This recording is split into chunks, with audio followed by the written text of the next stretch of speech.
పరలోకమందున మా తండ్రి, స్థానిక సంఘాన్ని మీరు ప్రేమించి తండ్రి ఈ సమయాన్ని మీరు అనుగ్రహించినందుకు మీకు స్తుతులు దేవా. వచ్చిన వారితో మీరు మాట్లాడండి, వారికి అవసరమైన సంగతులు నేను చెప్పడానికి తండ్రి నన్ను వాడుకుంటూ, ఎవరు తండ్రి నిర్లక్ష్యంగా ఉండక వాక్యాన్ని గౌరవించే తండ్రి ధన్యత వారికి నేర్పించండి. తండ్రి మీ దయలో మీ కృపలో తండ్రి నన్ను వాడుకోండి, మీ ప్రజలకు అర్థవంతమైన సంగతులు చెప్పడానికి తండ్రి మమ్మల్ని నడిపిస్తారని కోరుతూ క్రీస్తు నామమున ప్రార్థన సమర్పిస్తున్నాం తండ్రి, ఆమేన్. కొన్ని విలువైన సంగతులు విందాం. విలాప వాక్యములు 3వ అధ్యాయం. విలాప వాక్యములు 3వ అధ్యాయం మొదటి వచనం చూడండి. విలాప వాక్యములు 3వ అధ్యాయం. నేను ఆయన ఆగ్రహ దండము చేత బాధను అనుభవించిన నరుడను, ఆయన కట్టిక చీకటిలో దారి తీసి దానిలో నన్ను నడిపించుచున్నాడు. మాటి మాటికి దినమెల్లా ఆయన నన్ను దెబ్బల చేత కొట్టుచున్నాడు. ఆయన నా మాంసము నా చర్మము స్కీనింపజేయుచున్నాడు, నా ఎముకలను ఇరగొట్టుచున్నాడు. అంతేనన్నా? పర్లేదు, వదిలేండి. కొన్ని వాక్యాలు సందర్భానుసారంగా చదవకపోతే మనకేం అర్థం అవుతుంది. కొన్ని వాక్యాలు మనం చదువుతున్నప్పుడు దాని చుట్టూ జరుగుతున్న నేపథ్యం ఏంటో మనకు తెలియాలి. అది ఏమీ తెలియకుండా వాక్యాలు మనం చదివామనుకోండి, ఎందుకు బైబిల్ చదువుతున్నామో అర్థం ఉండదు అన్నమాట. అది ఇటీవల కాలంలో మీరు చూసారా, క్యాలెండర్ల మీద వాక్యాలు చదివే వాళ్ళు ఎక్కువైపోయారు. ఏడాదికి ఎప్పుడు రానోళ్ళు 31కి, జనవరి 1కి, డిసెంబర్ 25కి వచ్చి ఒక వాగ్దానం కార్డు తీసుకుంటారు. ఏడాదంతా అదే కార్డు చదువుకుని మురిసిపోతుంటారు. అలా చదివితే బైబిల్ అర్థం అవుద్దా? ఎప్పటికీ అర్థం కాదు. బైబిల్ని మనం ఎప్పుడైనా చదివినప్పుడు దాని పై సందర్భాలు, కింది సందర్భాలు, రచయిత యొక్క ఉద్దేశాలు, కాలము, పట్టిక, వీటన్నిటినీ అవగాహన చేసుకుని చదివితేనే మనకు వాక్యం అర్థం అవుతుంది.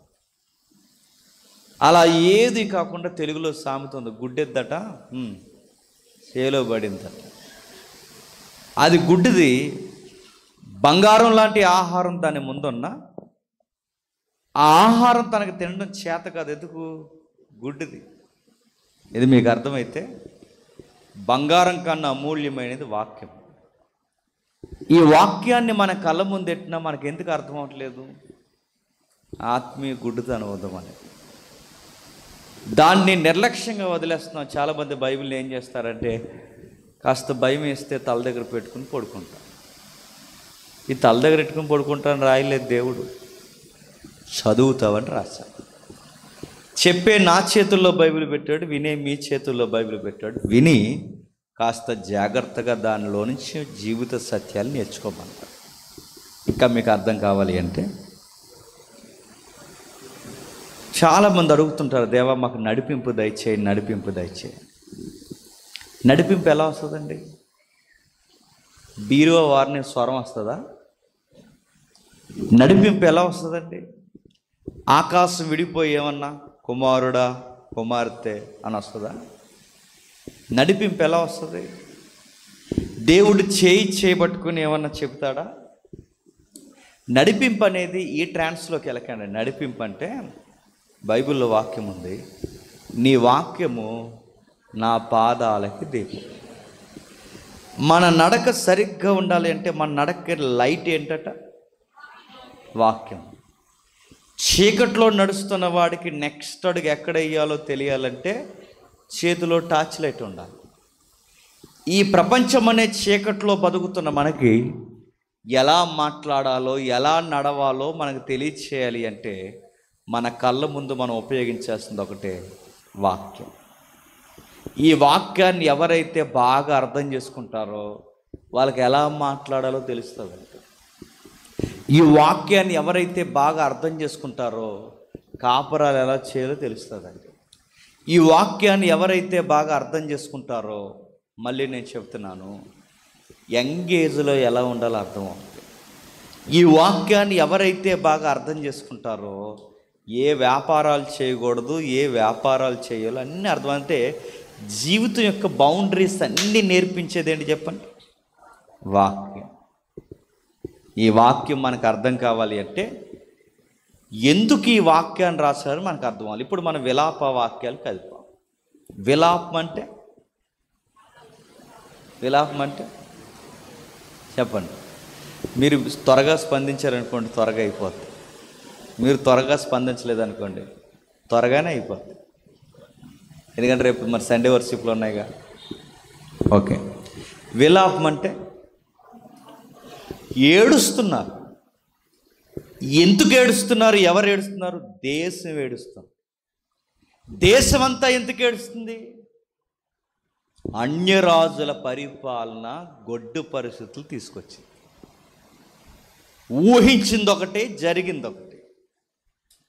పరిస్థితి రోజు రోజుకి దిగజారిపోయింది. ఎవరో వచ్చారు, వీళ్ళ పంటలు లాక్కుంటున్నారు, వీళ్ళ కష్టార్జితాన్ని వెనకేసుకుంటున్నారు. చేసింది సరిపోలేదని సంసారం చేస్తున్న స్త్రీలను బయటికి తీసుకొచ్చి అత్యాచారం చేస్తున్నారు. ఇంకా ఏం చేస్తున్నారు? పెళ్లి కాని ఆడవారిని కూడా బహిరంగపు అత్యాచారాలు చేస్తున్నారు. పంట పొలాలు లాగేసుకుంటున్నారు, పట్టణాన్ని ఆక్రమించేస్తారు. ఇక నేడో రేపో సింహాసనాన్ని పూర్తిగా లాగేసుకుంటారు అన్న పరిస్థితులు అర్థమవుతున్నాయి. ఇలా జరుగుద్దని, ఇలాంటి పరిస్థితులు వస్తాయని 70 సంవత్సరాల ముందు నుంచే చెప్పాడండి. ఎవరు? యెరెమీయా. విలాప వాక్యాలు రాసింది ఎవరు? యెరెమీయా. నేను చెప్పే సంగతులు బాగా వినండి. ఈరోజు దేవుడు మీతో మాట్లాడతాడు. యెరెమీయా ద్వారా దేవుడు ముందే చెప్తున్నాడు. ఏమనంటే, మీ భక్తి సరిగ్గా లేదు, దేవుడిని ఎక్కిరించే పనులు చేస్తున్నారు. యెహోవాని ఆరాధిస్తున్నామని చెప్పుకుంటూనే యెహోవాని కాకుండా కొంతమంది దేవతలను మీరు నమ్ముతున్నారు. ఆ దేవతలను నమ్మడమే మీరు చేసే బుద్ధిహీనమైన పని. మనం కూడా చూసారా, దేవుడిని నమ్ముతున్నామని చెబుతాం, తాయెత్తులు మాత్రం పక్కకు పోయి కట్టేస్తాం. ఒక ఆవిడ పాస్టర్ గారికి సీరియస్గా చెప్తుంది, పాస్టర్ గారు మీరు రేపు 11:30కు వచ్చేయండి అని చెప్పింది. అంటే కొంచెం ట్రాఫిక్ జామ్ అదే అవుద్దమ్మా, కొంచెం 10 నిమిషాలు అటు ఇటు అవుద్దంటే నథింగ్ బియాండ్ 11:30కు వచ్చేయండి అంట. అని అడిగితే చెప్తుంది, ఎందుకంటే బేపనైన 11:30కి ఎట్టాడంట ముహూర్తం. ఇలాంటి వాళ్ళు నాకు తెలుసు మెజారిటీ మన సంఘాల్లో ఉంటారని నాకు తెలుసు. ఇలాంటి వారు చాలా ప్రాంతాల్లో ఉన్నారని నాకు తెలుసు. అందుకే నేను వివరిస్తున్నాను. ఫ్యాన్ ఆఫ్ చేసాను. ఇలాంటి విషయాలు మనకి ఈరోజు మనకు దాపరిస్తున్నట్టు మనకు కనబడుతుంది. అటు క్రైస్తవ్యంలోనే ఉంటారు, ఇటు మూఢనమ్మకాల జోలికి పోతారు. ఇటు దేవుళ్ళో ఉంటామని చెప్పుకుంటారు, పైగా లోకంలో తిరుగుతుంటారు. ఇంతకన్నా అద్మానమైన పనులు చేస్తున్నారు ఇశ్రాయేలు.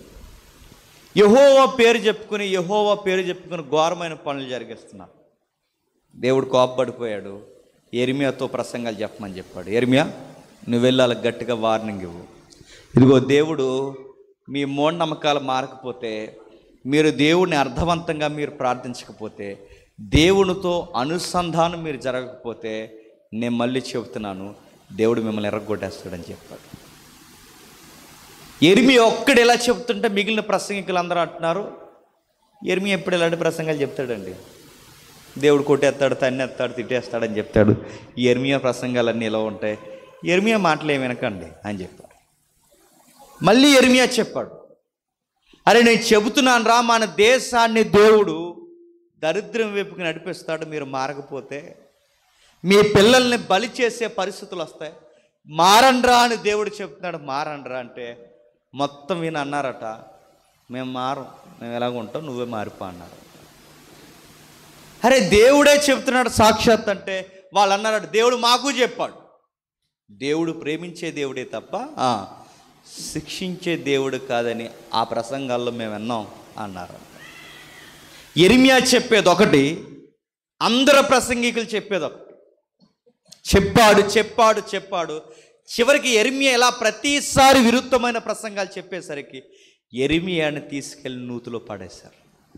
చంపేస్తామన్నారు. మళ్ళీ మాకేమన్నా జరుగుతుందని విరుద్ధమైన ప్రసంగాలు చెప్పావంటే దేవుడి దగ్గరకు వచ్చి మొరపెట్టుకున్నాడు, దేవా నువ్వు చెప్పమంటావు, వాళ్ళు వినరు. వెళ్ళి చెబితే వాళ్ళు నన్నే కొట్టడానికి తిరగబడతారు. ఏం చేయమంటా ప్రభువా, నీ సేవని మా అమ్మ గర్భంలో ఉన్నప్పుడు నన్ను ఎంపిక చేస్తావు, ఇప్పుడు వచ్చాను చెబుతున్నాను, ఒక్కడ కాకపోయినా ఒక్కడే నీ మాట అంటున్నాను, ఇలాంటి సేవ నేను చేయలేను ప్రభువా. డోంట్ వరీ యెరెమీయా, ఈసారి లాస్ట్ ప్రసంగం చెప్పాను. వెళ్ళాడు, మళ్ళీ లాస్ట్ ప్రసంగం చెప్పాడు. ఒరే మారమంటున్నాడు రా దేవుడు మిమ్మల్ని అందరినీ, మారకపోతే పంటలు, పశువులు, పిల్లలు అందరినీ అన్యులు ఎత్తుకుపోతారంటరా అని చెప్పాడు. మొత్తం విన్న అన్నారు, జరిగినప్పుడు చూసుకుందాలే అన్నారు. ఇలా ప్రతిసారి యెరెమీయా ప్రసంగాన్ని వ్యతిరేకించారండి. ఇసుకుపోయి యెరెమీయా ఒక రోజు అన్నాడు, ఇంక ఈ సేవ చేయని మానేస్తానన్నాడు. నా మాటలు అర్థమవుతున్నాయా? ఇంక ఈ సేవ చేయని ప్రభువా నేను మానేస్తున్నాను, ఈ సేవ జరిగించడం నాకు ఇష్టం లేదంటే అనుకున్నా కానీ మనసు ఊరుకోలేదు. ఎందుకంటే దేవుడిని వ్యతిరేకించి మనిషి ఎక్కడ బతకగలడంటే, దేవా ఇటు ఉండలేకపోతున్నాను, అటు ఉండలేకపోతున్నాను, ఏం చేయాలి నాకు అర్థం కావట్లేదంటే అప్పుడు యెరెమీయా అన్నాడు, దేవా ఏం చేయమంటే చెప్పంటే ఇంకా చివరిగా ఒక ప్రసంగం చెప్పు, ఈసారి స్టైల్ మార్చు. ఏం చేస్తావంటే ఒక కర్ర తీసుకో, ఆ కర్ర పట్టుకునే సరిగ్గా ప్రజలందరూ చూస్తుండగా ఆ కర్ర నువ్వేం చేస్తావంటే నీ తొడకేసి ఎర్రగొట్టు. ఆ 2 ముక్కలుగా కర్ర ఇరిగిన తర్వాత ఇప్పుడు చూపిస్తూ చెప్పు. ఇప్పటివరకు నోటితో చెప్పే వాళ్ళకి అర్థం లేదుగా, ఈసారి ఉదాహరణలు చూపిస్తూ చెప్పు. కర్ర తీసుకో, ఆ కర్రని తొడ పైకెత్తి ఆ తొడకేసి ఇరిచేసి ఆ ఉదాహరణ చూపిస్తే ఇలాను దేవుడు మిమ్మల్ని ఇలా ఇరిచేస్తానంటున్నాడని చెప్పి మొత్తం చూశారు. 2 ముక్కలు అవడం చూసి అన్నారు, అలా ఎరవడలే అన్నారు. ఎవరి ఈ బ్యాచ్ పేరు ఏం పేరు చెప్పండి? ఇశ్రాయేలీలు, మన అన్నయ్యలు. మొత్తం వినాలా అన్నారు. మళ్ళీ యెరెమీయా ఫీల్ అయ్యాడు. యెరెమీయా చెప్పాడు వినలేదు. దేవుడు చెప్పిన ఉగ్రత వచ్చేసింది. ఎప్పుడైతే ఆ ఉగ్రత వచ్చిందో దేశం రక్తమై పారింది, రక్తము ఏర్లై పారింది. మీకు అర్థం కావాలంటే స్క్రీన్ లేదు కనుక నేను మాటలో చెప్తాను, అర్థం చేసుకోండి. గర్భిణీ స్త్రీలు ఉన్నారనుకోండి, ఆ గర్భిణీ స్త్రీలు నిలబెట్టి బాబులోనియన్స్ కల్దీలు వచ్చారన్నమాట వీళ్ళ మీదకి. కల్దీలు అని ఒక రాజులు వచ్చారు. మన మీదకి బ్రిటిష్ వాళ్ళు ఎలా వచ్చారో వాళ్ళ మీదకి కల్దీలు అనే రాజులు వచ్చారు. గర్భిణీ స్త్రీలు నిలబెట్టి వాళ్ళ జననంగాల్లోని కత్తి పెట్టి, ఆ కత్తి స్టమక్ అంటే నెలలు నిండిపోయిన తల్లి కింద నుంచి పైకి సీరేసి బిడ్డను బయటికి లాగి బండకేసి కొట్టి చంపేస్తారు. ఇది విలాపవాక్యాలంటే. విలాపవాక్యాల నా గ్రంథానికి దేవుడు ఎందుకు పేరు పెట్టారంటే అంత ఘోరాలు జరిగాయి అక్కడ. ఇంకా ఏం చేస్తారు, మాట వినడం లేదని ఈ అన్యులైన రాజులు వచ్చి ఇశ్రాయేల్ చర్మాన్ని బతుకుండగానే తీసేశారు, అవయవాలు బతుకుండగా బయటికి లాగేస్తారు. ఒక్కడే కాదు, 2 కాదు, ఇక దేశాన్ని అడ్డు అదుపు లేకుండా దులుమాడేశారు. అలాంటి టైంలో యెరెమీయా ఏడుస్తూ రాసిన పుస్తకం పేరే ఇలా. ఎవరు మీకు చెప్పాను అంటే యెరెమీయా గ్రంథం తర్వాత ఉండాల్సిన పుస్తకం ఏంటి చెప్పండి? విలాపవాక్యాలు. ఎందుకంటే ఏం జరుగుద్దో చెప్పింది యెరెమీయా, ఆ చెప్పింది ఎలా జరిగిందో వివరించే గ్రంథం విలాపవాక్యం. అర్థమవుతుందా? అంటే ఏం జరగబోతుందో చెప్పిన ప్రవచన గ్రంథం యెరెమీయా గ్రంథం అయితే, అది ఎలా జరిగిందో వివరిస్తూ ఏడుస్తూ రాసిన గ్రంథం విలాపవాక్యాలు. ఏం జరిగింది మచ్చుకు మీకు అర్థం కావాలి అంటే 5వ అధ్యాయంకి రండి ఒకసారి. 5వ అధ్యాయం 5వ అధ్యాయం మొదటి వచనం. యెహోవా మాకు కలిగిన శ్రమ జ్ఞాపకం చేసుకొనుము, దుష్టించి మా మీదకి వచ్చిన నింద ఎట్టుదో చూడుము. మా స్వాస్యము పరదేశుల వశమైన. ఎవరు ఈ పరదేశులు? ఎవరు గుర్తుపెట్టుకోవాలి మీరు. పరదేశులు ఎవరు? కల్దీలు. కల్దీలకి కేరఫెడ్రస్గా తదనంతరం వ్యవహరించింది ఎవడు? నెబుకద్నెజరు. ఆడెవడని అడగండి, తెలుసు కదా నెబుకద్నెజరు. అంటే ఈ నెబుకద్నెజరే కల్దీలకి తర్వాత చాలా మెయిన్ హెల్డర్గా పనిచేశాడు. పెద్ద ఆడే ఆ రాజ్యాల్లో. అలాంటి రాజ్యం వాళ్ళ మీదకి వచ్చింది, ఎత్తుకెళ్ళిపోయింది. వీళ్ళు ఎత్తుకెళ్ళిపోయినప్పుడు ఏం జరుగుతుందో రాస్తున్నాడు చూడండి. మేము దిక్కు లేని వారము, తండ్రి లేని వారము, మా తల్లులు విధవరాండ్లైరి. ఏమయ్యారట? దిక్కు లేని వారు అయిపోయారంటే పెద్ద దిక్కు లేకుండా చేసేసారు. తండ్రులను చంపేశారు, తల్లులను విధవరాండ్లను చేసేసారు. ద్రవ్యమిచ్చి నీళ్లు త్రాగితిమి, క్రయమునకు కట్లు కొనుక్కుంటుంది. ద్రవ్యం ఇచ్చి నీళ్ళు కొనుక్కోవడం అంటే ద్రవ్యం ఇచ్చి నీళ్ళు అంటే ఈరోజు మనకు టెక్నాలజీ ఎక్కువైపోయి డబ్బులు ఇచ్చి కొనుక్కుంటున్నాం నీళ్ళు. టెక్నాలజీ ఎక్కువైపోయి ఆ రోజు బానిసర్కం ఎక్కువైపోయి వాళ్ళ నది నీళ్ళు వాళ్ళే డబ్బులు ఇచ్చి కొనుక్కున్నారు. ఎందుకంటే వాళ్ళ నదుల మీద ఎవరు తెస్టేసి కూర్చున్నారు? కల్దీ రాజులు తెస్టేసి కూర్చున్నారు. వాళ్ళ నీళ్ళు వాళ్ళకి అమ్ముతారు. ఇంకా ఘోర పరిస్థితి ఏంటో తెలుసా? వాళ్ళ కట్టెలు అంటే ఎండిపోయిన కట్టెలు కూడా వాళ్ళకి అమ్ముతున్నారు. మీరు ఇంకా ఇంటికి వెళ్ళి చదవండి. వాళ్ళ యొక్క పశువుల మలం వాళ్ళకి అమ్ముతారు. పరిస్థితి ఎంత ఘోరంగా ఉంటుందో మిగిలిన పుస్తకాలు మీ ఇంటికి వెళ్ళి చదవండి. పిట్టల యొక్క ఆ వదిలిన మలం ఉంటుందిగా, పిట్టల మలం, పక్షుల మలం కూడా తోకాన కొనుక్కుంటారు. అంటే ఎంత కరువు వచ్చింది, ఎంత ఇబ్బంది వచ్చింది, ఎంత పరిస్థితులు. తదనంతరం ఇశ్రాయేలు మాట వినకపోయేసరికి 1 by 1 దేవుడు పంపించాడు వాళ్ళ మీద. ఇంకా కిందికి చెప్తున్నాడు చూడండి. మమ్మను తరుమువారు మా మెడ మీదకి ఎక్కి ఉన్నారు. ఈ కల్దీలు మెడ మీదకి ఎక్కి ఉన్నారు. మేము అలసట చెంది ఉన్నాము. విశ్రాంతి అనేది మాకు ఏమాత్రము లేదు. ఎలా ఎక్కారంట? మెడల మీదకి ఎక్కారంట.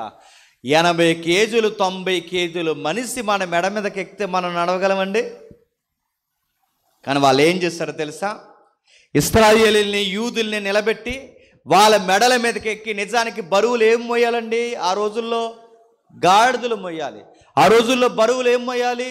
ఒంటెలు మోయాలి. ఆ రోజు ప్రయాణానికి ఏం వాడాలి? గుర్రాలను వాడాలి. కానీ ఆ రోజు వీళ్ళు ఎవరిని వాడుతున్నారు తెలుసా?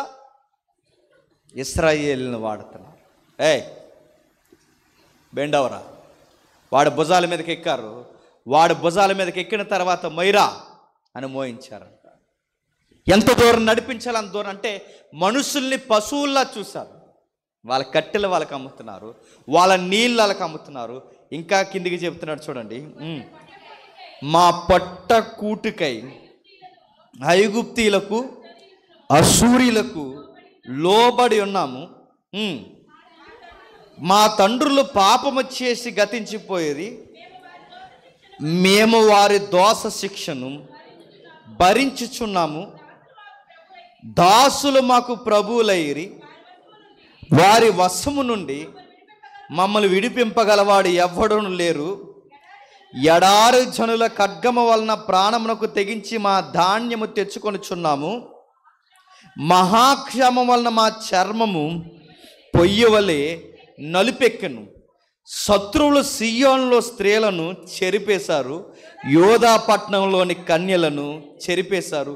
చేతులు కట్టి అధిపతులను ఉరి తీసేశారు. వారు ఏమాత్రము పెద్దలను గణపరచలేదు. యవనలను తెరగట్టరాయిలు మోపరి, బాలురు కట్టెల మోయ జాలక తడబర్రి. పెద్దలు గుమ్మముల యొద్ద కూడుట మానేశారు, యవనస్తుల సంగీతము మానేశారు. ఒక మాట అర్థమవుతుందా? దేవుడు ఏమని సెలవిస్తున్నాడో తెలుసా? ఇశ్రాయేలుకి 5 ఏళ్ళు నోట్లోకి ఎక్కేసరికి కళ్ళు ఎక్కడికి పోయాయండి? నెత్తి మీదకి పోయాయి. దేవుడు వలన పోషింపబడుతున్న వీళ్ళు ప్రకృతిని ఆరాధిస్తున్నారు. దేవుడు వలన పోషింపబడుతున్న వీళ్ళు లోక సంబంధమైన మూఢనమ్మకాలు నమ్ముతున్నారు. ఎప్పుడైతే ఇవి నమ్ముతున్నారో మరలా ప్రజలకు బుద్ధి రావాలి అంటే దేవుడు తీసుకున్న నిర్ణయం ఏంటి చెప్పండి? పొరుగు రాజులను తీసుకొచ్చి వాళ్ళకు బుద్ధి చెప్పడం నేర్పించాడు. ఎప్పుడైతే వాళ్ళకి పొరుగు రాజులను తీసుకొచ్చి బుద్ధి చెప్పడం నేర్పిస్తున్నాడో ఇప్పుడైనా దేవుడి వైపు తిరగాలి. అప్పుడు వాళ్ళు గుండెలో బాదుకుని ఏడుస్తున్నారు, దేవా మా పరిస్థితులు ఎలా అయిపోయాయి ప్రభువా, మా తల్లులు విధవరాండ్లు అయిపోయారు, మా తండ్రులు చచ్చిపోయారు, మా స్త్రీలను బయటికి తీసుకెళ్ళి చెరిచేస్తున్నారు, మా కన్యలను వివాహానికి పనికి రాకుండా అత్యాచారం చేస్తున్నారు, చివరికి మా నీళ్లు మేము కొనుక్కుంటున్నాం, కట్టెలు మేము కొనుక్కుంటున్నాం, సంతోషం అనే సంగీతమే మా ఊర్లో వినబడడం మానేసి. నేను అడుగుతున్నానండి, ఇలాంటి శ్రమ మనకు కలిగినప్పుడు మనం ఏం చేస్తాం చెప్పండి? ఊరుదులు వెళ్ళిపోతాం.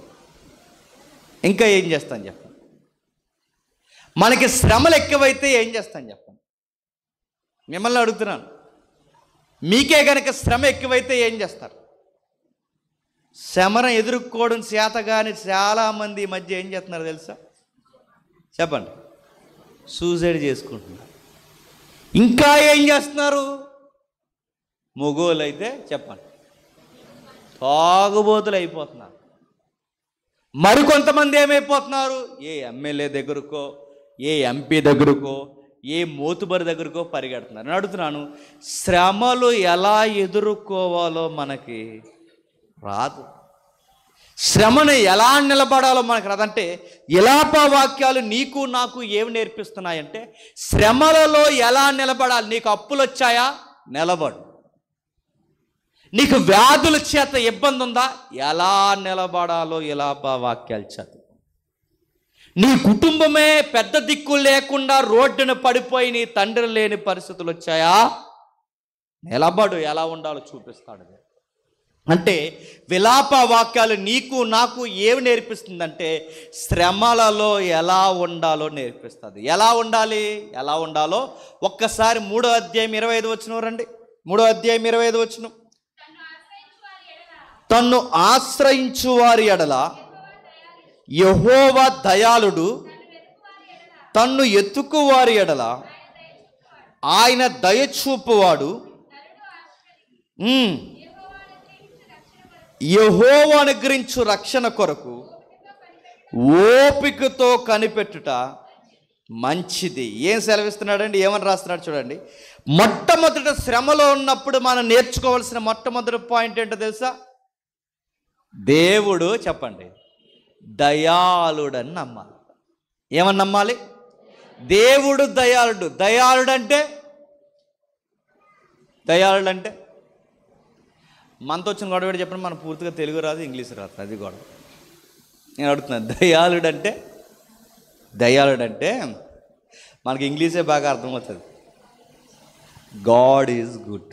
గుర్తుపెట్టు, దేవుడు తగిన సమయమందు మన మీద జాలి చూపించే దయగలవాడు. జాలికి మరొక అర్థం దయ, దయకు పర్యాయ పదం జాలి. వీటన్నిటికీ మనకి ఈ ట్రెండ్లో అర్థమైన పదం గాడ్ ఈజ్ గుడ్. అంటే శ్రమలో మనం మొట్టమొదటి నేర్చుకోవాల్సింది ఏంటి చెప్పండి? నా శ్రమలను చూసే దేవుడు ఉన్నాడు. నా అత్త నన్ను ఇబ్బంది పెడుతుందా? బాధపడు. 100కి ఫోన్ చేయకు, మీకే చెప్తున్నాను. రచ్చబండ ఎక్కకు, రోజమ్మ కంప్లైంట్ ఇవ్వకు. నీ భర్త నేను పట్టించుకోవట్లేదా? Don't worry. ఎక్కడ 4 రోడ్డు మీదకి వచ్చి అలర్ చేయి. నీ భార్య నీ మాట వినకపోగా నీ అత్త మామే నేను కనీసం అల్లుడని కూడా గౌరవించకుండా నేను ఇబ్బంది పాలు చేస్తున్నారో వ్యసనాలకు గురవు. ఏ శ్రమ ఏది జరిగినా ఇక చెప్పుకోలేని రోగమే మనకు వచ్చి పడిపోయినా ఏం బాధపడు. ఆ టైంలో మనం నేర్చుకోవాల్సింది, నా శ్రమలను చూసే దేవుడు ఉన్నాడు, నా దేవుడు దయగలవాడు అని నమ్మాలి. మీకు ఉదాహరణ చెప్తాను. ఒక పాస్టర్ గారికి క్యాన్సర్ వచ్చింది. చాలా భయంకరమైన ప్రమాదం. 4th stage దాటేసింది. 4th స్టేజ్కి వచ్చింది క్యాన్సర్. ఇక 4వ స్టేజ్లో ఉందంటే ఇంకా ఆల్మోస్ట్ ఇంకా కొన్ని వారాల్లో చచ్చిపోతారు అన్నమాట. ఈ మధ్యకాలంలో ఎక్కువ అందరికి వస్తున్నావు కూడా క్యాన్సర్లే వస్తున్నాయి. అలాంటి భయంకరమైన రోగం ఆ పెద్ద ఆయనకు వచ్చినప్పుడు సంఘస్థుల్ని, పాస్టర్ గారు సంఘస్థుల్ని కానీ వారి ప్రియులని కానీ పిల్లలు కానీ ఎవరిని లోపలికి రానివ్వలేదు, అందరిని బయట పెట్టారు. ఆ ఐసీయూలోకి తీసుకెళ్ళిపోయారు. చివరి వైద్యం అని చెప్పారు, సంతకం పెట్టించుకున్నారు. ఒక మాట అడిగారు, 50-50 బతకొచ్చు బతకపోవచ్చు, దయచేసి ఎవ్వరు లోపలికి రండి అని ఆయన ఒక్కడనే లోపలికి తీసుకెళ్ళిపోయారు. ఏదన్నా మనకి జ్వరం కానీ సమస్య కానీ వ్యాధి కానీ వచ్చినప్పుడు మన హృదయం ఏం కోరుకుంటుంది తెలుసా? ఎవరొకరు పక్కన ఉంటే బాగున్నారు. మనకి శ్రమ ఎక్కువైనప్పుడు కనీసం కొంచెంసేపు మనతో ఎవరైనా ఎక్కువ కొంచెంసేపు మాట్లాడితే బాగుంది అనిపిస్తుంది. దరిద్రం ఏంటంటే ఆ టైంలోనే ఎవడ మాట్లాడు మనతో. పాస్టర్ గారిని ఒంటరిగా ఆ లోపలికి తీసుకెళ్ళిపోయారు, లోపల పెట్టారు. పాస్టర్ గారు ఇంకా అందరూ అనుకున్నారు. కొంతసేపటి తర్వాత వైద్యుల్ని అడిగారు. ఆయన అన్నాడు, ఇందాక 50 అన్నాం, ఇప్పుడు 10%, బతకొచ్చు బతకపోవచ్చు.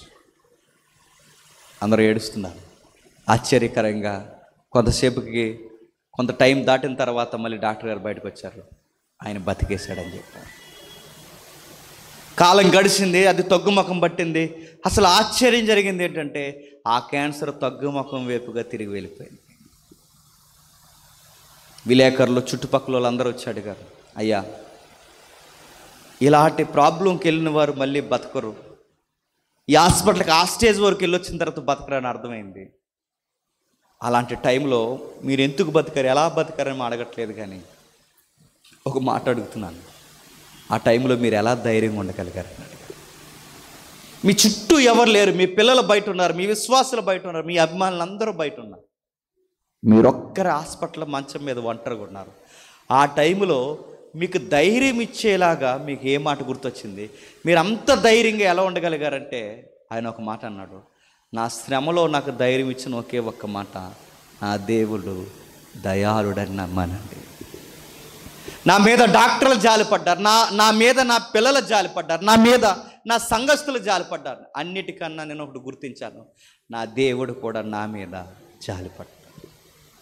శ్రమలో ఎప్పుడు ధైర్యంగా ఉండగలమో తెలుసా? నా దేవుడు నా శ్రమలను చూస్తాడని నమ్మాలి. నా దేవుడు నా శ్రమలను చూడడమే కాదు, ఆయన దయ కలిగిన వాడు, ఆయన దయ వచ్చేంత వరకు నేను ఓపికతో కనిపెడతానని నమ్మాలి. ఇంకా చెప్తున్నాడు చూడండి కింద, యెహోవా దయాళుడని నమ్మాలి. 2, ఆయన ఎతికినప్పుడు ఆయన దయ చూపించేవాడని నమ్మాలి. 2 చెప్తున్నాడు, ఓపికతో కనిపెట్టాలి. ఆ దయ కొరకు ఎప్పటి వరకు ఉండాలంటే ఓపిక. అది సంవత్సరం అవ్వచ్చు చెప్పండి, 2 సంవత్సరాలు అవ్వచ్చు చెప్పండి, 3, 4, 5 అవ్వచ్చు. అది ఎప్పటికి సమాధానం మనకు తెలియదు, సగ జీవితం అయిపోవచ్చు. అప్పటి వరకు మనం ఏం చేయాలి? ఓపికతో ఉండాలి. మనతో వచ్చిన గొడవ ఏంటో తెలుసా? మనకు ఓపిక ఉండదు. శ్రమలో మనం నేర్చుకోవాల్సింది దయాళుడని నమ్మాలి. ఆ దయ ఎప్పుడు వస్తుందో తెలియదు, అప్పటి వరకు మనం ఏం చేయాలి? ఓపికతో ఉండాలి. అప్పటి వరకు ఎందుకు ఉంచుతావు ప్రభు అంటే, నీకు తెలియాలి జీవితం అంటే ఏంటో, నీకు జీవితం అంటే ఏంటో, దేవుడి దయ అంటే ఏంటో, విశ్వాసం అంటే ఏంటో తెలియచేయడానికి దేవుడు కావాలని కొంత టైం అలా వదులుతాడు మనల్ని. అలా వదిలేసినప్పుడు అప్పటి వరకు మనం ఏం చేయాలి తెలుసా? ఓపికతో ఎదురు చూడాలి. మనం ఎలా ఉంటుంది తెలుసా? ఓపిక ఉండదు మనకి. సండే స్కూల్ పిల్లలు చూసారా? సండే స్కూల్ పిల్లలు అలా కూర్చోమంటే కుదురుని కూర్చుంటారండి. వాళ్ళు పిల్లల్ని ఎప్పుడైనా కుదురుని కూర్చోమంటే కూర్చుంటారా? 70 సార్లు ఎగుతారండి. అలా లెగుతారు, ఎలా లెగుతారు, అలా తిరుగుతారు, ఎలా తిరుగుతారు, అలా తిరుగుతారు. ఆడు కూర్చోరంటే కూర్చోరాలు. సండే స్కూల్ పిల్లలు ఎలాగైతే కుదురుగా కూర్చోరో, మనకు శ్రమ వచ్చినప్పుడు కూడా చెప్పండి కుదురుగా ఉండం. మనం కాలు దొక్కేసుకుంటాం, బట్టలు చింపేసుకుంటుంటాం, అక్కడ పరిగెడతాం, ఇక్కడ పరిగెడతాం, ఆ డాక్టర్ అంటాం, ఈ డాక్టర్ అంటాం, ఆ ఎమ్మెల్యే అంటాం, ఈ పెద్ద మనిషి అంటాం, ఈ మోతుబరి అంటాం, రచ్చబండి అంటాం, చుట్టం అంటాం, పట్టం అంటాం, ఎల్లయ్య, పొల్లయ్య, ఏరయ్య, ఈదులో ఎన్ని తిరగాలు అన్ని తిరుగుతూ అందరూ చెప్తారు. ఇంక మా ప్రయత్నాలన్నీ మేము చేస్తాం, ఇక దేవుడిని నమ్ముకుంటారు. అప్పుడు సిగ్గొచ్చేస్తాం ఎక్కడికి చెప్పాలి దేవుడు. ఇలా జరగకుండా ఉండక ముందే మనం నేర్చుకోవాల్సింది ఏంటి చెప్పండి? యెహోవా దయాళుడని నమ్మాలి, ఓపికతో కనిపెట్టాలి. దేవుడు తగిన సమయమందు మా వైపు చూస్తాడని నమ్మకంతో సమస్య ఎలాంటిదైనా సరే ఆయనకు అప్పగించేయాలి. మనకు శ్రమలో ఎలాంటి వారం చెప్పినా ఎక్కువ టెన్షన్ అయిపోయి కొత్త రోగాలు తెచ్చేసుకుంటామండి మనం. కరోనా టైంలో మీరు గమనించారు, కరోనా టైంలో కరోనా రాలేదు, పాడు లేదు, వచ్చింది లేదు. ఆ లక్షణాలు ఎలా ఉంటాయని చెబితే భయపడిపోయి చచ్చిపోయిన ఉన్నారు తెలుసా? కరోనా గురించి టీవీలో చూసి టెన్షన్ అయిపోయి మోషన్స్ పడేసిన వాళ్ళు ఉన్నారు తెలుసా. కరోనాయే కాదు, మనం ఎలా అంటో తెలుసా, శ్రమలో మనకి స్టాండింగ్ ఉండదు. ఎప్పుడు గుర్తుపెట్టుకోండి, శ్రమలో నువ్వు ఆందోళన చెందావో బైబిల్ ఎలా ఉంది, శ్రమలో కృంగిన ఎడల చేతగానుడు అవుతావు. ఎక్కువ టెన్షన్ అయిపోకు. ఏమవుద్ది, మహా అయితే ఆకాశం వీడికి మీద పడిపోద్దా, ఏమవ్వదు. అలా వస్తాయి, అలా పోతాయి, నువ్వు వాళ్ళు నిలబడు. చాలామంది వీళ్ళు సరిగా చదవరండి. ఈ పిల్లలు సరిగా చదవరు, చదవకపోయి ఎగ్జామ్ పోద్ది, ఈ అవమానం తట్టుకోలేక సూసైడ్ చేసేసుకుంటాం. ఫెయిల్ అయిపోతే ప్రపంచంలో ఎవడ ఫెయిల్ అవడా, ఫెయిల్ అయిపోయాం, మళ్ళీ రాస్తాం, దానికే చచ్చిపోవడం తిరగండి. ఫెయిల్ అయిపోతే చనిపోతారు. అప్పు కట్టకపోతే చెప్తావు, అప్పులోడు వచ్చాడట, ఈదో నిలబడి అడిగాడట, ఈదో నిలబడే వరకు నువ్వు ఎందుకు వచ్చావు. ఒకవేళ అడిగాడు, అడిగేదో అంటాడు అంటే అన్నీ దానికే చనిపోవడం దేనికి, ఓ మాట చెప్పండి, కడతాం అని చెప్పండి. నేను సీరియస్గా చెప్తున్నాను. నేను ఈ మాట అనకూడదు, లైవ్ వెళ్తున్నా కానీ ఈ మాట అనకూడదు. కట్టకపోతే బ్యాంక్ కూడా చేసేది ఏం లేదండి, అది గుర్తుపెట్టుకోండి. దాని కొరకు అప్పు కన్నా ప్రాణం గొప్పది గుర్తుపెట్టుకోండి. అప్పుల కొరకు చచ్చిపోకండి. మొన్న తల్లి అప్పులు కట్టలేక చిన్న పిల్లలకి తాను విషం పట్టించి తాను విషం తాగి చచ్చిపోయింది. సబవాది. కట్టకపోతే ఏం చేస్తారండి, ఏం చేస్తారు, ఏం చేయరు.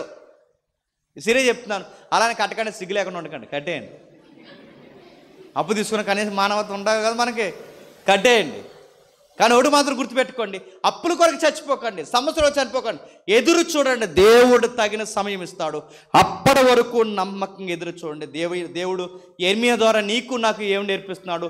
ఓ పక్క జనాలను చంపేస్తున్నారు, మరో పక్క స్త్రీలను చరిచేస్తున్నారు, మరో పక్క మరణం గెద్దలా తిరుగుతుంది దేశం మీద, రకరకాల విన్యాసాల దేశం మీద తిరుగుతున్నప్పుడు యెర్మీయా ఇశ్రాయేలుకి ఏం నేర్పిస్తున్నాడు, మీరు అటు ఇటు పరిగెట్టకండి, దేవుడు దయాడని నమ్మండి, అప్పటి వరకు ఓపికగా కనిపెట్టండి, ఎక్కడికి చెదిరిపోకుండా ఉన్నారు.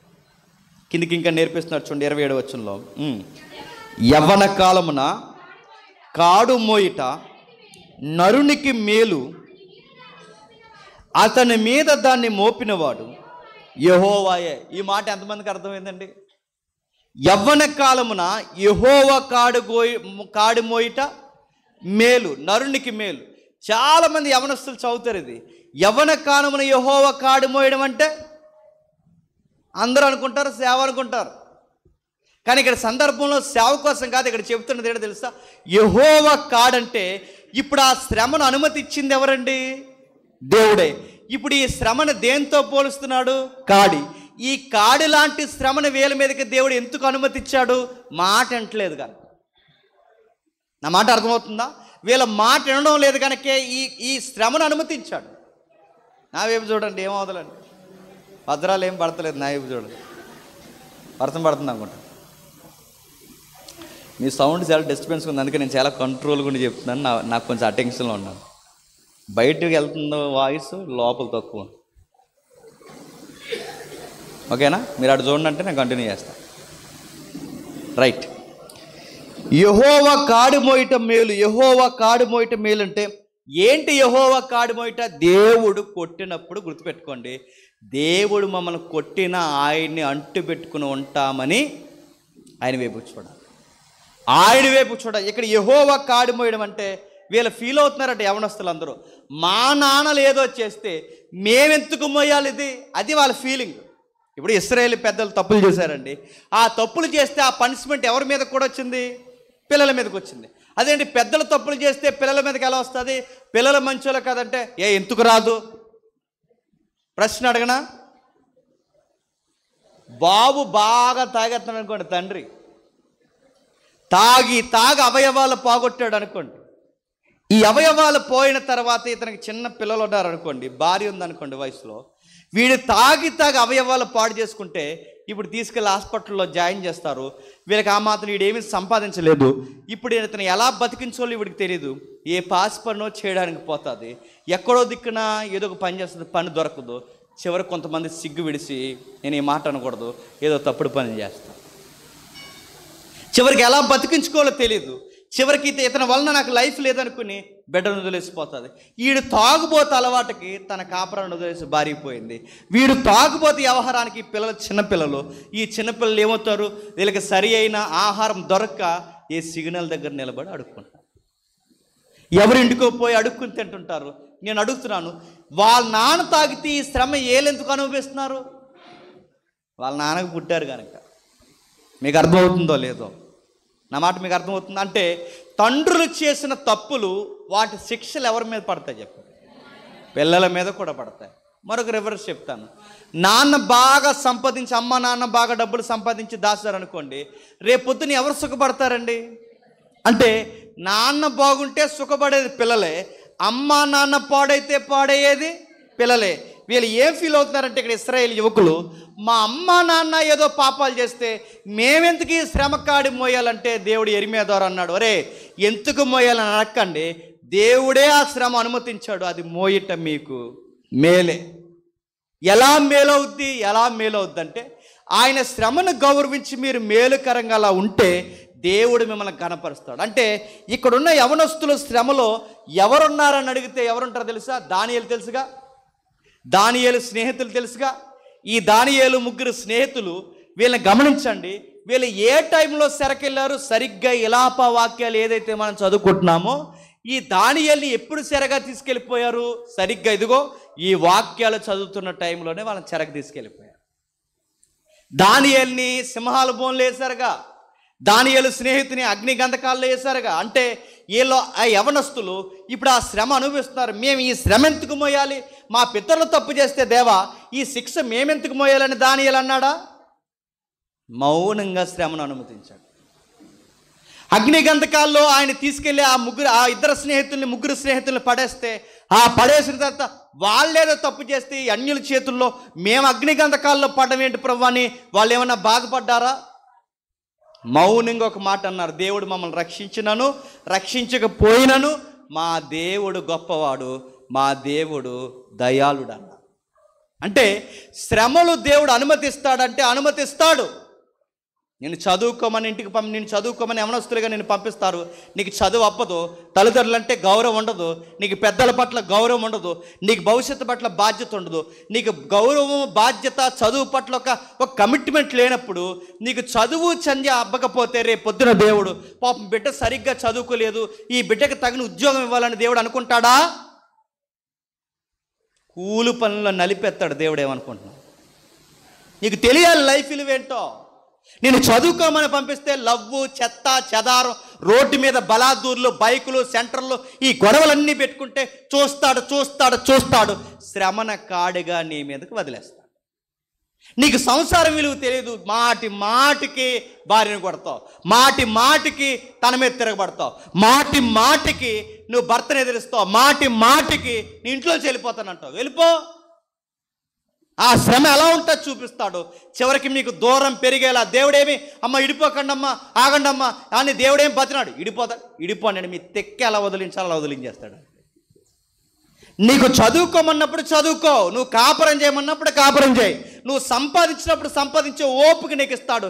నేను సంపాదిస్తాను కానండి, 1000 రూపాయల్లో 800 తాగేస్తానంటే తాక్కరని ఆ బాటిల్ పైకి ఎత్తకుండా ఏం ఆపడు, తాగనిస్తాడు.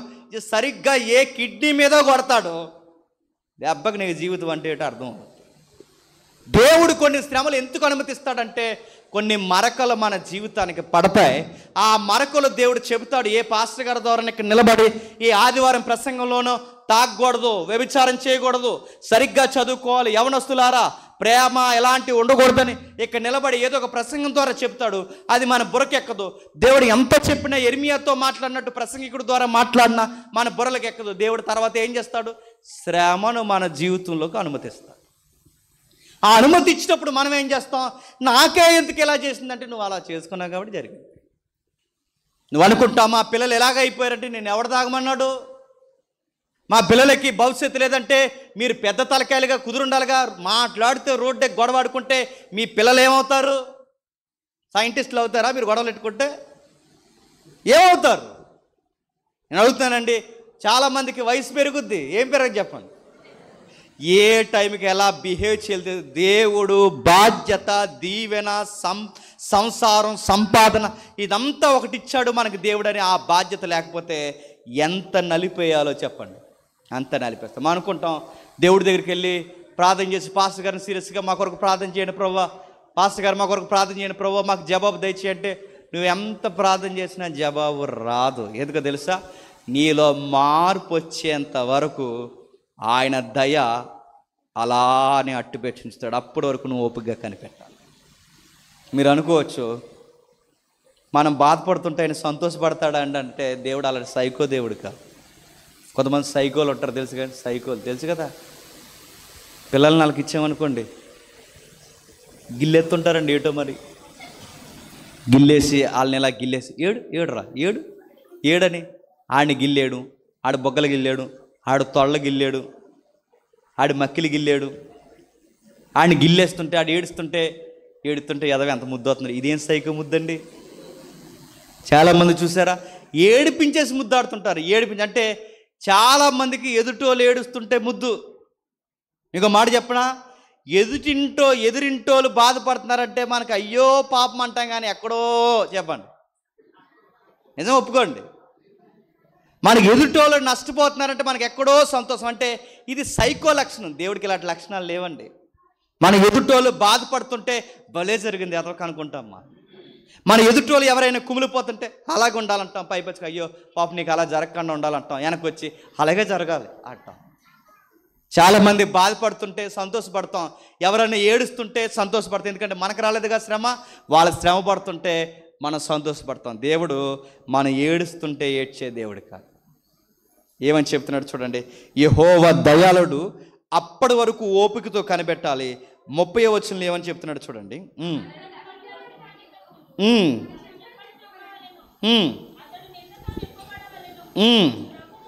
ప్రభువు సర్వకాలము ఎడనాడడు, ఆయన బాధ పెట్టినను తన కృపా సమృద్ధిని బట్టి జాలిపడును. ఏం చేస్తాడట? ఆయన బాధ పెట్టినను ఏం చేస్తాడట చెప్పండి. శ్రమను అనుమతిచ్చింది ఎవరండి? దేవుడే. ఆ శ్రమలో ఓపికతో చూడమన్నది ఎవరండి? దేవుడే. మళ్ళీ జాలి పడేది ఎవరండి? దేవుడే. అదేంటి, శ్రమ పెట్టడం ఎందుకు, జాలి పడ్డం దేనికి? అది ఎలాంటిదంటే, పిల్లలు కొన్నిసార్లు చెప్తాం, రే అందులో ఏలు ఎట్టకరా అని చెప్తాం. ఎందులో ఆ ప్లెగ్లు ఎడుతుంటాడు. ఎందులో ప్రమాదం ఉందో అందులో ఏలు ఎడుతుంటాడు ఎవరు? పిల్లగాడు. కొంతమంది ఆ క్యాండిల్స్ లేదా ఆ దీపాల దగ్గర పోయి అందులో ఏలు ఎడుతుంటారు. ఎన్నిసార్లు చెప్పినా వినరు. చెప్తాం అందులో ఏలు పెట్టకరా. చెప్పినప్పుడు వినకపోతే అమ్మాయి ఏం చేస్తుంది చెప్పండి? ఈ విమానం మొత్తం వచ్చినా 2 అడేస్తుంది, బేరని ఏడుస్తాడు. మళ్ళీ చెప్తాడు వినరు, మళ్ళీ చెప్తారు వినరు, కొడతారు. అప్పుడు గట్టి కొట్టేసిన తర్వాత ఆ కోపను గట్టి కొట్టేస్తుంది. ఆడు గల్లు ఏడుస్తాడు, కళ్ళు ఎరిపెక్కిపోతే బొగ్గలు ఎరిపెక్కిపోయి ఏడుస్తుంటాడు. చాలామంది తల్లి ఏం చేస్తారు తెలుసా, మళ్ళీ ఆడు ఏడుతున్నాడని దగ్గర తీసుకుని మళ్ళీ వెళ్ళి ఏడుస్తారు. నేను అడుగుతున్నాను, కొట్టడం దేనికి, ఏడడం దేనికి? కొట్టడం దేనికంటే అలా కొట్టకపోతే ఆ కరెంట్ షాక్ ఆడు చచ్చిపోతాడు. ఈ ఏడడం దేనికంటే ఆడు ఏడుస్తున్నాడు కాబట్టి ఏడుస్తున్నాడు. సేమ్ దేవుడు కూడా అంతేనండి.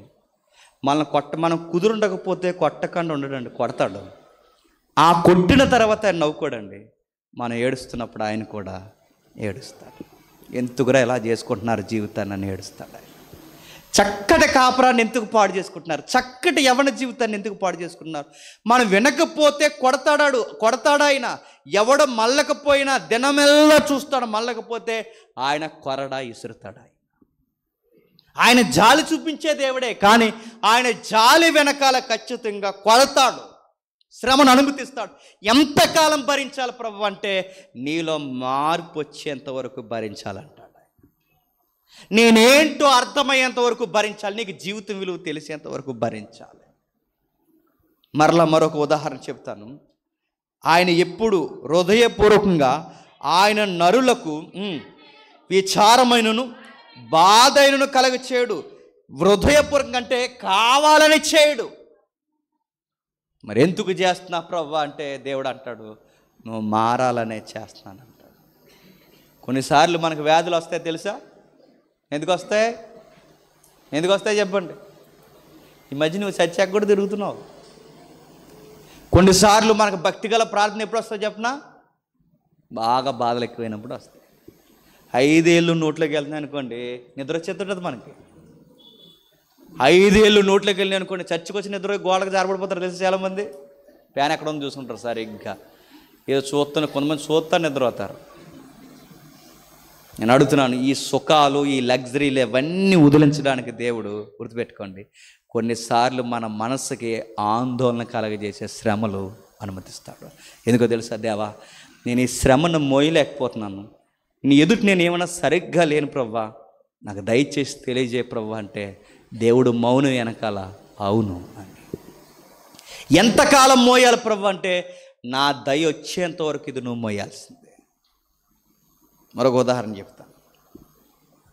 చిన్నపిల్లలకి ఇంజెక్షన్ చేపిస్తారు చూసారా, టీకాలు. ఎంత ఏడుస్తారండి వాళ్ళకి ఇంజెక్షన్ చేసినప్పుడు, ఎంత ఏడుస్తారో. 2 రోజులు, ఇప్పుడు ఆ పోలియో ఇంజెక్షన్ 2 రోజులు ఉంటుందండి నొప్పి. 2 రోజులు కాలు ఇలా సరిగ్గా పిక్కమేట్ చేస్తారు. నాకు 2 సంవత్సరాల కూతురు ఉంది, అందుకే చెప్తున్నా. సరిగ్గా పిక్కమేట్ చేస్తారు, ఆ పిక్క 2 రోజులు ఇలా వాసిపోద్దండి. పాపం మీద నడలేరు, అలా కాలు కిందకి ఎట్టిన వెంటనే ఏడుస్తారు. ఆ నర్సమ్మ అలా చేసేస్తుంటే మనకి ఎంత కోపం వచ్చేస్తుందో, అలా చేసేస్తుంటుంది. విషయం ఏంటో తెలుసా, ఆ నర్సమ్మ దగ్గర ఇంజెక్షన్ చేయడానికి తీసుకెళ్ళింది ఎవడు? మళ్ళీ నేనే. ఆ నర్సమ్మ చేసేస్తుంటే ఫీల్ అయిపోయేది ఎవడు? నేనే. ఫీల్ అవ్వడం ఎందుకు, తీసుకెళ్ళడం ఎందుకంటే నా బిడ్డకి భవిష్యత్తులో పోలియో రాకూడదంటే ఆ బాధను నేను ఏం చేస్తాను చెప్పండి, అనుమతిస్తాను. ఇది మీకు అర్థమైతే కొన్ని అప్పుల బాధలు, కొన్ని ఒంటరితనాలు, కొన్నిసార్లు గొడవలు, కొన్ని ఇబ్బందులు నా జీవితంలోకి ఎందుకు అనుమతిస్తున్నావు ప్రభు అంటే కొన్ని విషయాలు నువ్వు నేర్చుకోవాలి. కొన్ని శ్రమల ద్వారా నువ్వు పాఠాలు నేర్చుకోవాలి. ఓపికతో ఉండాలి, నా వైపు గానముగా చూడాలి. కిందికి ఒక మాట చెప్తున్నాడు చూడండి, 39వ వచనంలో, సజీవులు ఎలాగూ మూలుగుదురు, నరులు తమ పాప శిక్షను బట్టి ఎలాగూ మూలుగుదురు,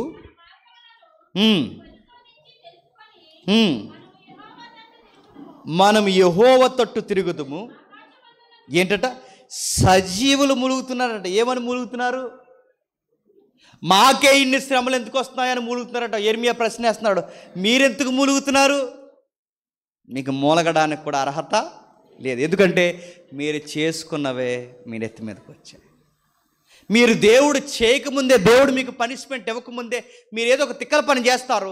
ఆ తిక్కల పని వల్ల మీకు నష్టాలు తెచ్చుకుంటారు. ఆ నష్టాలు కూడా దేవుడు అనుమతి ఇచ్చాడు. ఆ అనుమతి ఎందుకు ఇచ్చాడంటే మీ జీవితాలు బాగుపడాలని దేవుడు అనుగ్రహించాడు. వాళ్ళు మూలుగుతున్నారట. కిందకి జవాబు చెప్తున్నాడు, నరులు తమ పాప శిక్షను బట్టి ఎలా మూలుగుదురు? నీకు శిక్ష ఎందుకు వచ్చింది? పాపం చేయడం బట్టి. మీ స్త్రీలు ఎందుకు చెరపబడుతున్నారు? మీరు పాపం చేసి విగ్రహారాధన వైపు పోయారు కనుక. మీరెందుకు బహిరంగంగా హేళనకు గురవుతున్నారు? ఇదిగో మీరు పాపం చేశారు కనుక.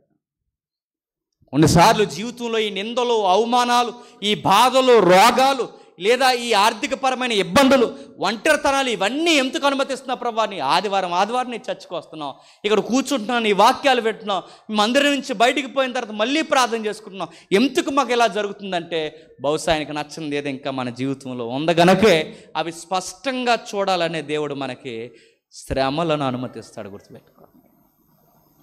కొన్నిసార్లు దేవుడు శ్రమలనే మొండల కంచెలు వేసినట్టు వేసేస్తాడు. ముళ్ళ పొదల్లో పడిపోయామనుకోండి, ముళ్ళ పొదల్లో పడిపోయామనుకోండి, ముళ్ళ పొదల్లో పడిపోయినప్పుడు ఏం చేయాలండి? బెస్ట్ పొజిషన్ ఏంటి చెప్పండి? ఇంకేం చేయకూడదు, కదలకుండా కూర్చోవాలి. ముళ్ళ పొదల్లో పడిపోయినప్పుడు కదిలితే ఏమవుద్ది? చెప్పండి.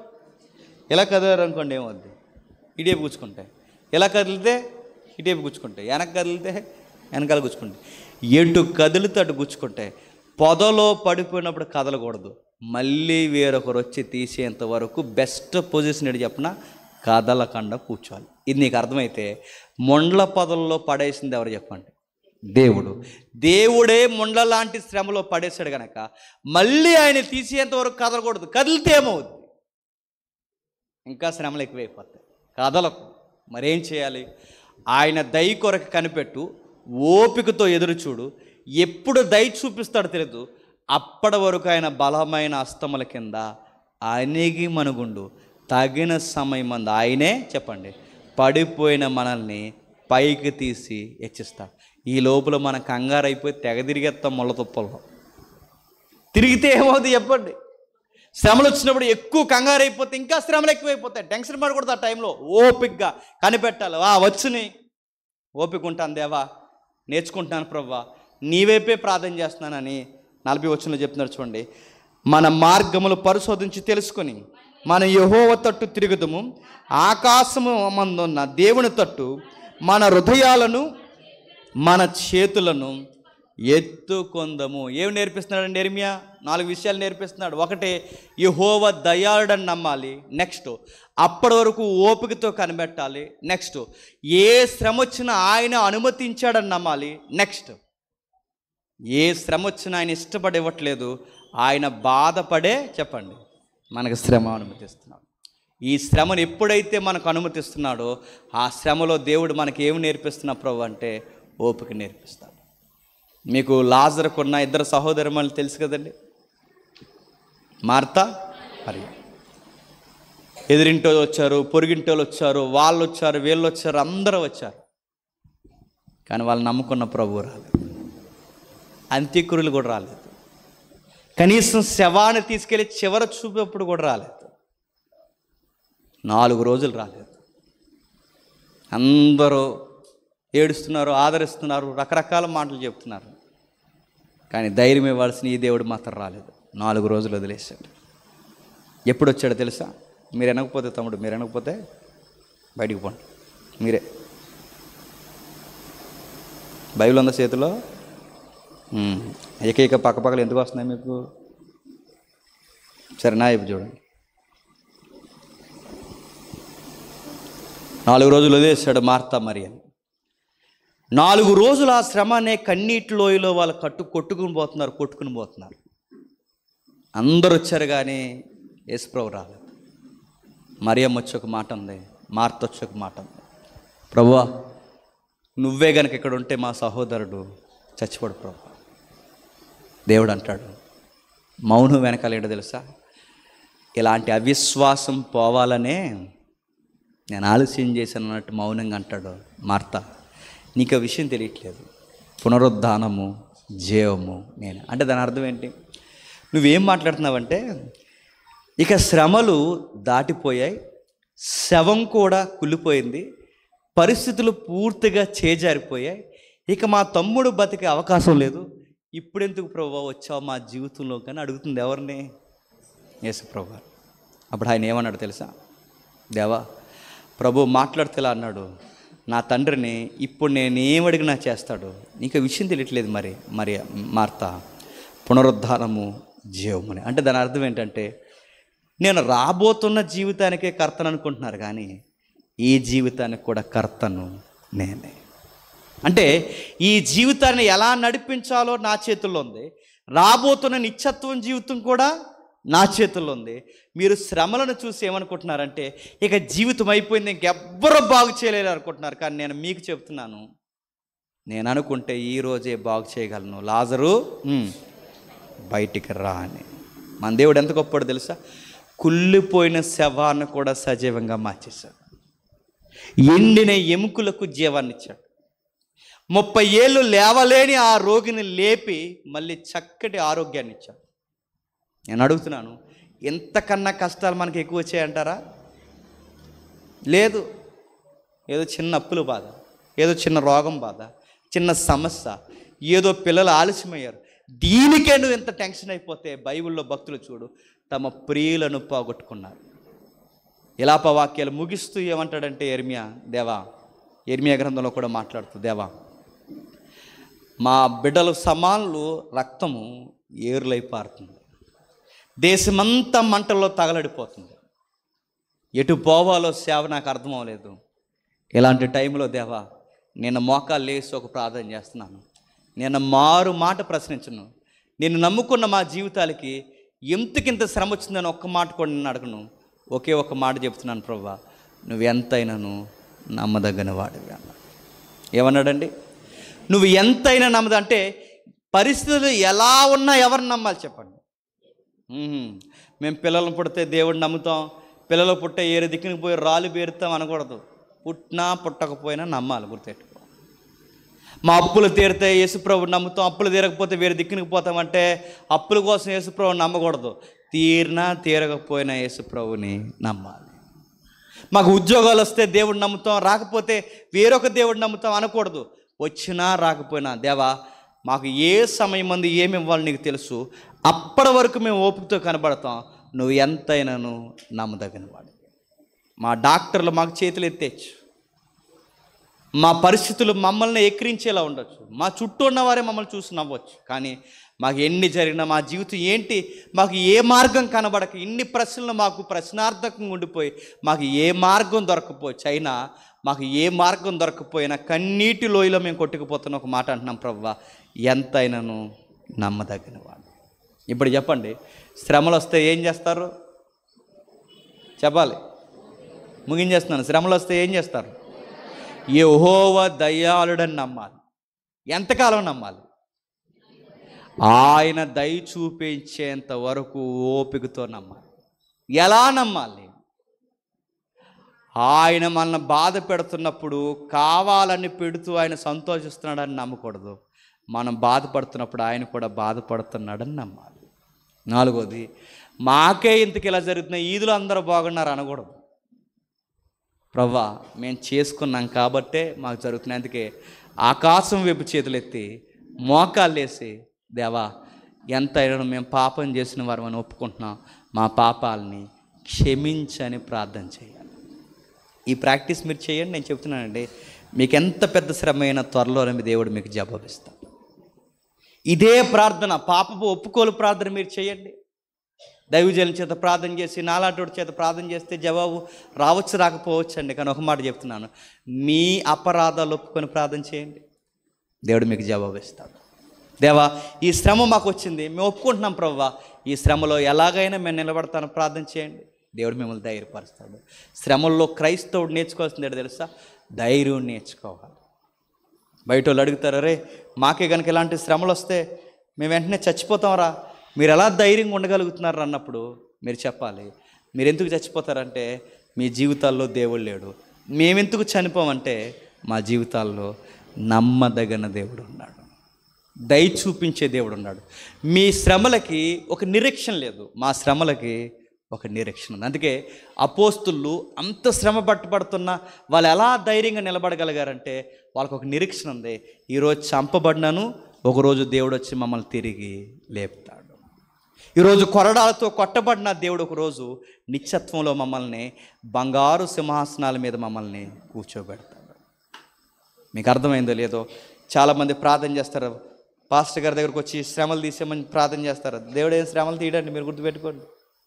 శ్రమలు తీసే ప్రభువా, శ్రమలు తీసే ప్రభువా, శ్రమలు తీసే శ్రమలు తీయడండి. ఈ దేవుడితో వచ్చిన గొడవ ఏంటో తెలుసా? శ్రమలను జయించే శక్తినిస్తాడు. మీరు అనుకుంటారు మాకు విరుకులు తీసే ప్రభు, విరుకులు తీసంటే ఇరుకులు తీయడండి, ఇరుకులలోనే విశాలసిస్తాడు. నా అనుభవంతో చెప్తున్నాను, నా అనుభవంతో మళ్ళీ చెప్తున్నాను, ఏమనకండి, ఎవరికి సంజేసి చెప్పకండి. రకరకాల కుక్కలు బయట వాగుతాయి, ఏం మాట్లాడకండి, మౌనంగా ఉండండి. తగిన సమయం అందు వాళ్ళ నోరులు మోయిస్తాడు దేవుడు, తగిన సమయం అందు మనల్ని హెచ్చిస్తాడు. ఎవరైతే మనల్ని నిందించారో వాళ్ళే మన దగ్గరకు వచ్చి క్షమాపణ కోరుకుంటారు. దేవుడు ఎలాంటి ఎక్స్పీరియన్స్ మనకి ఇస్తాడంటే, అదిగో హాస్పిటల్ మంచం మించలేసిన ఆ పాస్టర్ గారిని చూడండి, చాలామంది వికట జీవులు గుండి చావు అంచుకెళ్ళి వచ్చిన ఆ పాస్టర్ గారిని చూడండి, అనేకుల జీవితాల్లో ధైర్యాన్ని పొందుకున్న ఆ భక్తుల జీవితాన్ని చూడండి. మనం కూడా ధైర్యంగా ఉండగలం. లేదు మాకు శ్రమ వచ్చింది, 3 వారాల నుంచి వస్తున్నాం ఈ సన్నిధికి, మాకు జవాబు రావట్లేదంటే 7 వారాలు వచ్చినా రాదు, నీకు ఇలాంటి ఫీలింగ్ ఉంటే.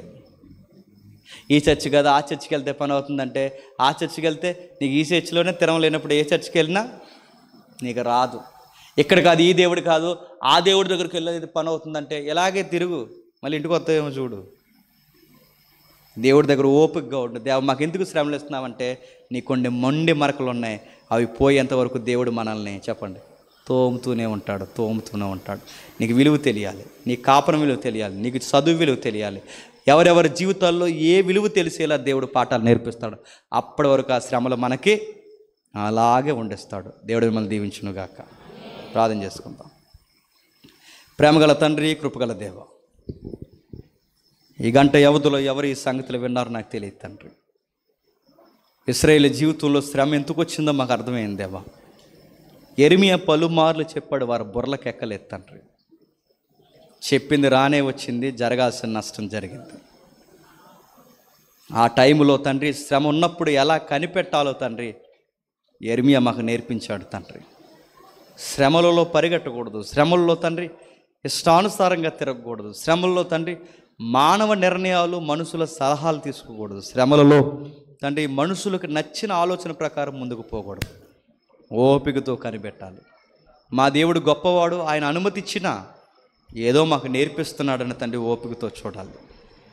ఈరోజు జనాలు అవమానిస్తారు, రేపొద్దున వీళ్ళే పొగుడతారు తండ్రి. ఈ ప్రజల మాటలు మాకు గొప్ప కాదు తండ్రి. ఎందుకు ఈ మాటలు వినిపించారో మాకు తెలియదు. ఎవరో ఉన్నారు దేవా బాధల్లో కొట్టుకుపోతున్నవారు, వాళ్ళతో ఈ మాటలు మాట్లాడడానికే ఈ రాత్రి ఈ మాటలు మీరు విన్నారు, వినిపించారు తండ్రి. తండ్రి ఈ మాటలు విని ఎవరైనా తండ్రి నిర్లక్ష్యంగా ఉంటే వారిని క్షమించండి. మీ దయగల హస్తముల చేత వారిని ఆశీర్వదించండి. మరొకసారి సత్యం ద్వారా తండ్రి వారిని బలపరచండి. స్థానిక దైవజనులను బట్టి ప్రార్థిస్తున్నాం. ఆయన పరిచయం, ఆయన కుటుంబాన్ని ఆశీర్వాదకరంగా మార్చండి. ఎవరైనా సంఘంలో ఇకటంగా సంఘాన్ని పాడు చేసేవారికి ఎవరైనా ఉంటే తండ్రి వారిని మీరు గద్దించండి. జీవం గల దేవుని సంఘం అని పెట్టబడిన తండ్రి ఈ సంఘంలో ఎలా ప్రవర్తించాలో వారికి నేర్పించండి.